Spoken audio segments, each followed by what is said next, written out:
Welcome! Today we're going to learn about derivatives of exponentials without e as the base. So first we have to talk about the rule. In class I would normally prove this, but for our purposes I'm just going to show you the rule. So in step 1, we're taking the derivative of something that looks like a to the x. Now you should be familiar at this point with taking the derivative of e to the x, and that would normally be e to the x. But if you notice, our base is not e now, it's a. A is some other positive real number. It could be 3 or 4.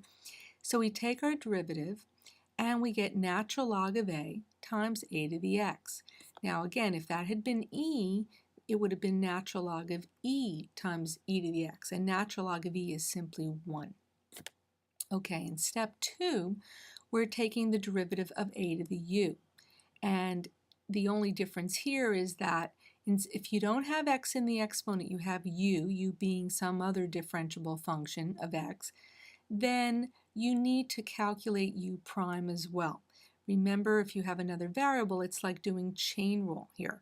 So the result is the same as in step 1, except for we're dealing with a to the u, not a to the x, and because of the chain rule effect, we have to multiply by u prime. So let's do an example. So in step 1, we have our function, and in this case it's 2 to the 4x. We want the derivative. Well, in step 2, our a in this case is 2. Since the exponent is not x, we're going to call it u, so u is 4x in this particular case.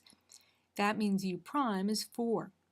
So the rule we have listed here in step 3, the derivative of a to the u is equal to natural log of a. Our a is 2, so you'll see that in step 4, it's natural log of 2, and then it's a to the u, but our a is 2 and our u is 4x, so it's 2 to the 4x times u prime, and u prime is 4. And in step 5, all I do is bring the 4 in front. Okay, so now we're going to do another example. In step 1, we have our function, 2x times 3 to the x. Now if you notice, what we have here is actually a product. Now if I ask for a derivative and it's a product, that means the first thing you have to do is apply product rule. So what I tell my students is to break your product up into f and g. F in this case, in step 2, you can see is 2x, which means f prime, or the derivative, is 2. In step 3, we've assigned the second part of our product as 3 to the x, and g prime is where we're going to use the rule in 7.